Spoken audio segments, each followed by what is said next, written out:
Hello, my name's Artemis, and today I am here to bestow upon you the Zen Buddha-like qualities I have gained in life in not giving a single solitary holy fuck. Just not even one, not even half of one, not even a quarter.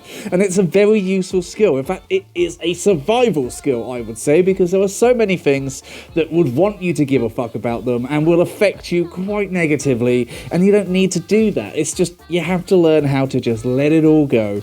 And look, aren't you lucky? You have the king of not giving a fuck right here, ready to bestow that wisdom upon you. So, yeah, you're welcome. Let's get into it. So, of course, one of the big areas that you're going to be judged on if you are, like myself, by these judgy assholes, can I say judge more, is, of course, your involvement in the furry fandom. And I'm sure we've all gone through this shit before, where it's apparently both very childish and immature, but also apparently a sex cult at the same time, which honestly says a lot more about the people making those judgments than I think they wanted to give away, because those two things should never be fucking connected.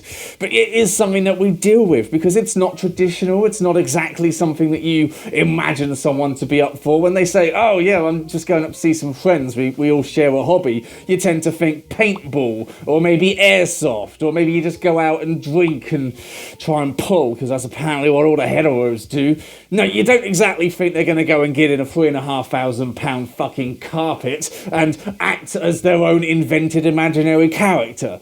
So yeah, that does bring an awful lot of judgments, and it's difficult sometimes to move past that, but it can be done. And quite frankly, what you really need to do is stand back and take a good look at the people that are making those judgments and think, well, what the fuck do you have going on? I mean, honestly. I mean, we go out, we raise money for charity, we enjoy our lives, we have a level of freedom and expression that is pretty unparalleled throughout the rest of society.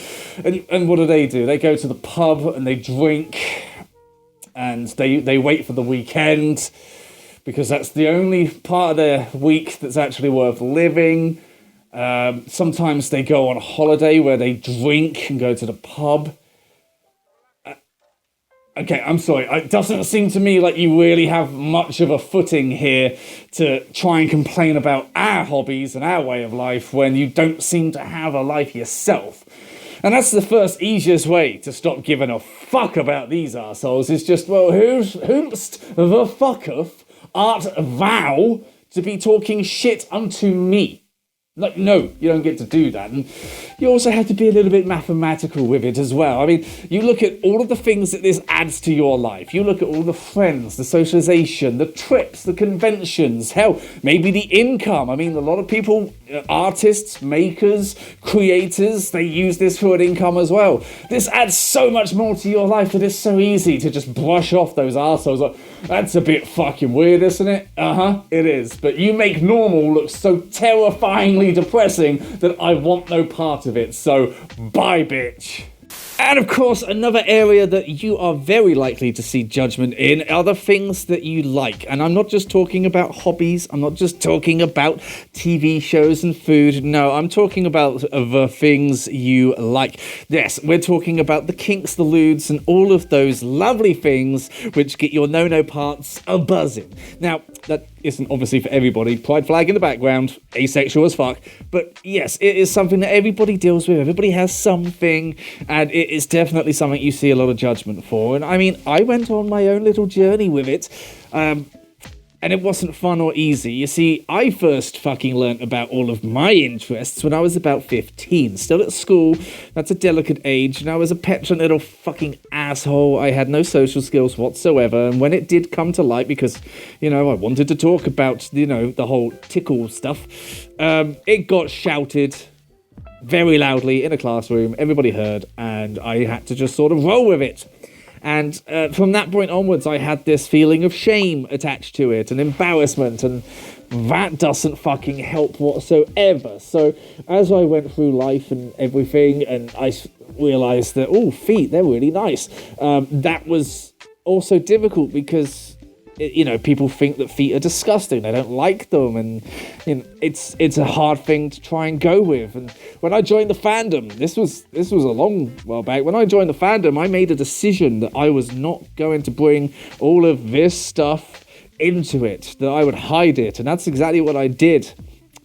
That was a mistake, because it came out anyway. It always does. This is a big part of me. It's a big part of everybody, I feel. Those things that you like are at the very, core of your brain. So you can't just repress them and hide them and think that's going to fucking last. So when they did start to come out, that feeling of shame and embarrassment was still there with them. And I found myself having to rationalize it and explain it constantly to people who were just... They were set in their ways. They had their opinions about it, and they weren't going to change their mind. And I was spending so much time, energy, effort, all of it, trying to micromanage the response to the fact that I like paws and soft, clean feet, and I like to be tickled. And those things are just not worth giving a fuck about, not worth being embarrassed about, especially considering some of the things I got told by these people about what they like, and I'm like, yeah, okay, you can't really complain at me. And eventually I sort of came to the idea of, fuck it, who cares? This is something that's a big part of me, and the people that won't judge are the people that I should be sticking around. And that's pretty much the direction I went, and those that judged left my life. Thank the fucking Lord. And those that didn't stuck around. And that's kind of the point it gets to. Because this one's less of how to not give a fuck, and it's more how to let go of the wrong people to let the right ones in your life. Because you need to be authentically you and not hide or repress or just push any of yourself away to fit in with someone else's idea of what they want. You need to consistently just be you and yourself and happy about that so that the right people can gravitate towards you. Because, I'm still shocked that people are as okay and nonchalant about me liking feet as they are, because it's always, since I realised it, always been something that I've been told by people I should hide and be embarrassed about. The fact that friends don't care, feet are feet, whatever, that's fine. The fact that, if I'm taking feet pictures, they don't care, that's fine. That's alright. That's what Animus does. The fact that sometimes they join in blows my fucking mind, the level of trust and everything. And that's how you deal with it, because people are always going to judge. People always want to say something about what you like and what you're all about, as if they don't have their own fucking laundry list of kinks and shit that turns them on that they're embarrassed by. I do think a lot of the time they use someone else as a scapegoat, like, look at that freak, so that you don't look at this one. But you just need to find the right people and then stop giving a fuck about the rest, If they want to judge you for something that you can't control, something that you like, something that's not hurting anybody and is perfectly safe and legal, fuck them. That's about them. That's not about you. That's their hang-ups. You don't need that shit in your life. Cut that turd off and flush. And on a more serious note, of course, mental health, stigma and erasure is a problem that we are still somehow dealing with in this day and age, but it is something that you can learn to just brush aside when people want to judge you for it. Now, a lot of us deal with issues. A lot of us have struggled with it for a long time. In fact, when I say a lot of us, I mean everybody. In some shape or form, everybody deals with issues. Everybody deals with something which is, a mental health related crisis.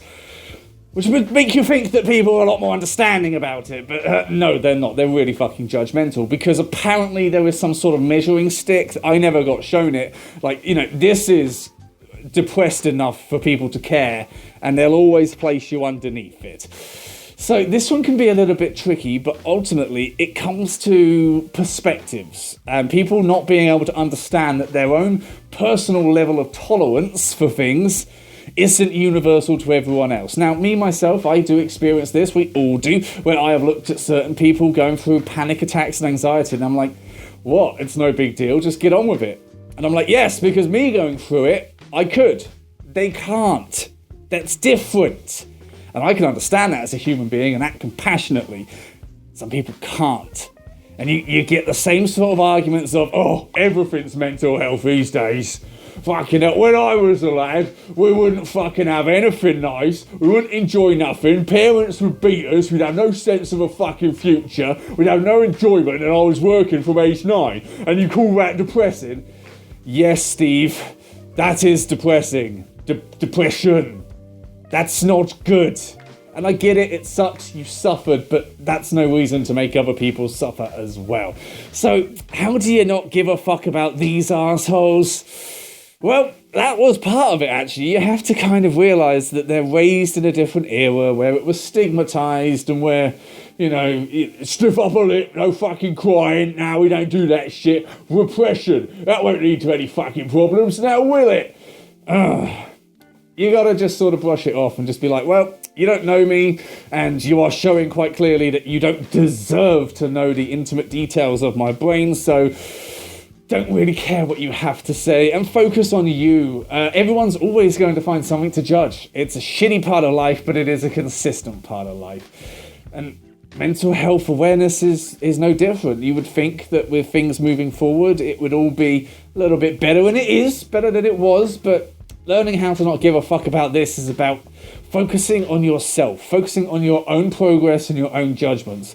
It's not up to anybody else to say how depressed you are and how deserving of help and focus that you are. It's not up to them. They don't get to decide that, okay? That's up to you. You're the one who gets to make those decisions. You also get to make the decision on who is actually allowed to be a part of your life, because if people are making judgments over something like that, maybe it's time to put them right in the fucking bin and be happy with their absence, yeah? Oh, yes, thank you very much for watching. I hope you enjoyed this little guide on how to not give a fuck. It is something that's very near, dear, close to my heart, obviously. If you did enjoy it and you think, I would really like to support this guy, especially because he's got good beans, then maybe check out the merch, because you can get some beans for yourself. They are good beans. They're very nice beans. You should definitely smush your face into them once you've bought several. I'm talking about the cushions, not these. You can't buy these. These are mine. They're attached to me. And if you would just like to help support the channel, then you can check that out as well. And if you are still hanging around, hi! Thanks for sticking out the entire video. What are you doing here? This is the point where I beg for money. I mean, does anybody watch this part? Like, there might be 2 of you. I don't know. If you are still watching this part, how's the elbow fetish thing going? Do you think we can get that launched? What do you reckon? I feel like it's a funny thing. I feel like we can get fursuiters doing sort of like, ooh, look at this elbow. Or maybe it's the inside, I don't know. I mean, people get obsessed over other things really easy. I'm sure we can get this one going. Anyway, how are you doing? Hey, have you been doing good? Are you doing okay? How's life treating you? I mean, nobody watches this part of the video anyway, so we might as well just take a minute. Oh, I'm being told that we're running out of time. Okay, so I guess that's it. Bye.